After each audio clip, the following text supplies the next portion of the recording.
Hey, shalom everyone. Today I want to show you something shocking.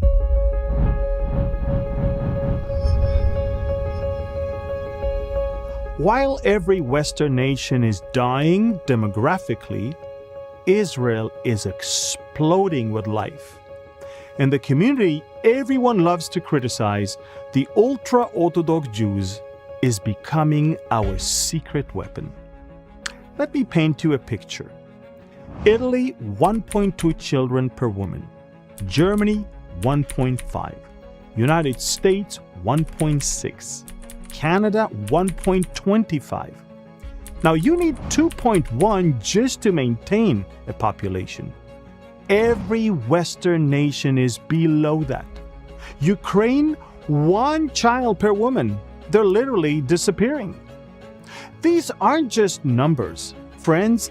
These are civilizations choosing to end.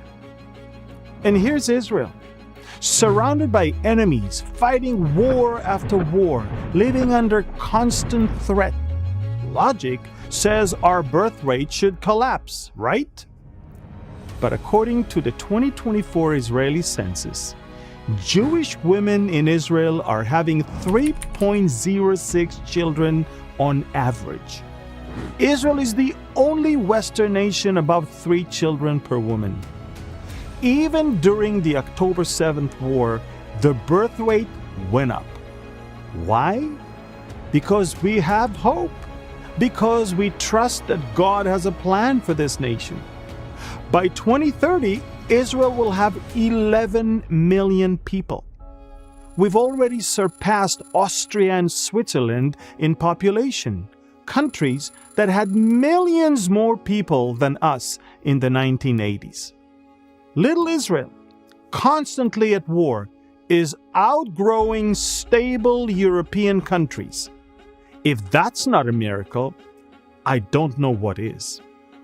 Now, here's where it gets really interesting. Who is driving this miracle? Yes, God, of course. But his main tool? The ultra-Orthodox Jewish community. These families are having 6.1 children on average. And I want you to understand something. These are people who maintain Torah observance through centuries of persecution. They kept the flame of Judaism alive through pogroms, expulsions, and the Holocaust. When so many in the Western world abandoned faith and family, the ultra-Orthodox said, no, we're keeping God's commandment to be fruitful and to multiply. We are raising large families. And God is honoring that faithfulness.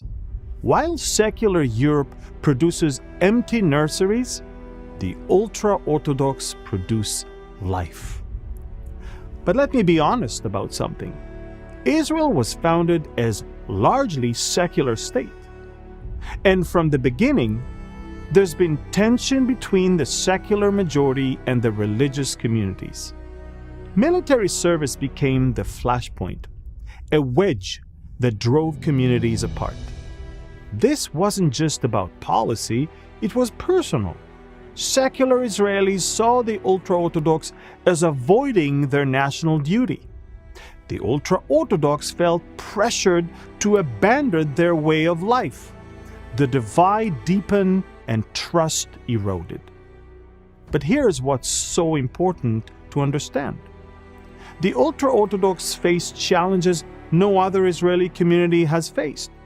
For generations, their world was the yeshiva, the synagogue, the home, and now they're being asked to enter a workforce that operates on Shabbat, serve in the army with mixed gender units, and integrate into a largely secular culture. No other Israeli community has had to make this kind of transformation.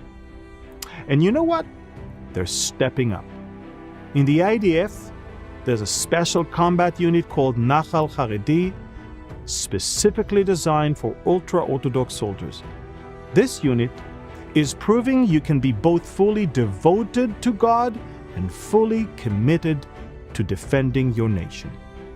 These soldiers face criticism from their own communities, but they go anyway, saying, God brought us back to this land, and we are going to defend it. And if that's not enough, the ultra-Orthodox workforce participation has jumped from 50% to 58% in just a few years. And they're excelling, becoming programmers, engineers, medical professionals. Years of intensive Torah study taught them how to think, analyze, and learn complex material. Nehemiah 4:17 says, "Those who built on the wall and those who carried burdens loaded themselves so that with one hand they worked at construction and with the other held a weapon." That's the ultra-Orthodox community, building Israel's economically with one hand, defending it militarily with the other. Now, is it perfect? No. Guess what? Oftentimes, if we focus on the negative, we may miss what God is doing. Yes, there are growing pains, but these are signs that something is alive and moving. Every ultra-Orthodox soldier who serves, every man who enters the workforce, these are prophetic signs that God is preparing His people for something big. And here's the bottom line. Military service and entry into the workforce are transforming their natural population growth into something truly significant for the nation's growth and its defense.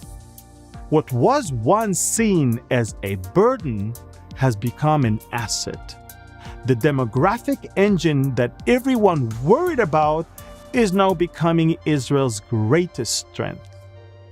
And here's something that will blow your mind. For the first time in Israel's history, the Jewish natural growth rate has overtaken the Muslim growth rate. 1.6% Jewish compared to 1.4% Muslim. The prophets of doom were wrong. Instead of Israel collapsing, we're watching the nations collapse, while Israel, thanks largely to the ultra-Orthodox, flourishes. Friends, what we're watching is nothing less than God's providence. He preserved them through the Holocaust. He brought them to Israel. He multiplied them, and now He's positioning them to be a massive blessing to the entire nation. Jeremiah 31 verse 10 promised, "He who scattered Israel will gather him and keep him as a shepherd does his flock." Friends, God is gathering all of His people and making us one nation. God's not done with the ultra-Orthodox community. He's just getting started. Shalom and lechaim from the nation that chooses life.